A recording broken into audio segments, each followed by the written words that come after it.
Bye మనం తెలంగాణ స్టైల్‌లో కాళ్ళ కూర సారీ తలకాయ లేదు. కాళ్ళ కూర అని ఎలా వండుకుందామో చూద్దాము. ముందుగా కాళ్ళు శుభ్రంగా చేసుకొని, కాళ్ళు మంచిగా నీట్‌గా కడుక్కొని, అందులో కొంచెం పసుపు, ఇంత కారము, ఇంత అల్లం ఎల్లిగడ్డ దీనికంటే ముందు మనం చింతపండు నానబెట్టుకోవాలి. నీళ్ళలో చింతపండు నానబెట్టుకోవాలి. ఎందుకంటే పులుసు గురించి. మళ్ళా మర్చిపోయినా నేను చెప్పుడు. ఉప్పు మాత్రం మీకు నచ్చినంత ఏసుకోండి. ఇంత తక్కువనే ఏసుకోండి. కానీ ఎక్కువ మాత్రం వేయకూరి. ఎక్కువైతే కూర మాత్రం ఖరాబ్ అయితది. తర్వాత నేనేం చేయలేను. ముందుగాల నానబెట్టిన చింతపండు నీళ్ళు ఈ కాళ్ళ మీద గుమ్మడియ్యిరి. గుమ్మరించి కింద మీద లోపుకొని జర కలుపుకొని ఓ 10, 15 నిమిషాలు ఆ నీళ్ళు దానికి ఇంకేటట్టు పక్కకు పెట్టుకొని అప్పటిలోపు పొయ్యి మీద ఇంత బాండీ ఏసి అలా ఒక నూనె పోయాలి. నూనె అంటే మీకు 2 కప్పులు పోసుకుంటారా? 1 కప్ ఏసుకుంటారా? అది మీ ఇష్టము.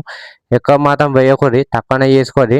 తర్వాత ఉల్లిగడ్డ, కొత్తిమీర, పుదీనా, పచ్చికాయలు అన్నీ కలిపి ఆ నూనె కాగిన తర్వాత అందులో కొంచెం ఎర్ర నూనె ఆయిల్ కొంచెం ఎర్ర కాగానే అందులో ఏసేసేయాలి. ఏసేసి అదిగిన కలిపేసి జర్రంత అల్లం ఎల్లిగడ్డ ఏసుకొని, అల్లం ఎల్లిగడ్డ ఏసుకొని, ఉల్లిగడ్డ జర పచ్చివాసన పోయేదాకా ఏగియాలె.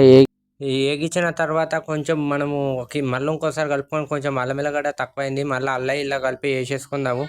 ఏసేసుకున్న తర్వాత మనకు పాలకూర అంటే గుర్తుకొచ్చేది మెయిన్ ఏంటంటే సొంటి మిరియాలు. సొంటి మిరియాలు వేసుకుంటే కొంచెం మనకు సర్ది అనేది జర నెత్తి నొప్పి ఉంటే జర వెళ్ళిపోతున్నట్టు. సొంటి మిరియాలు అయితే చాలా మంచిది పెయికి.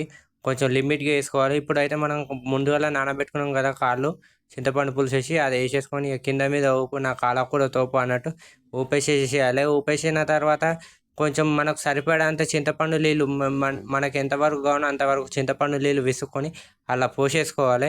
పోసేసుకొని అవి బాండి మూత పెట్టేసి 6 విజిల్ల 6 విజిల్ల మీదనే పెట్టుకోవాలి. కొంచెం ముదిరిన కాళ్ళు ఉంటే 6 విజిల్లు, కొంచెం లేతగా ఉంటే మాత్రం 5 విజిల్లు అయితే సరిపోతాయి.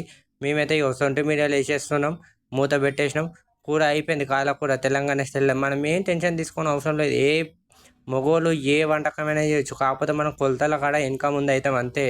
ఈ వీడియో నచ్చితే ఒక లైక్ ఇవ్వమా.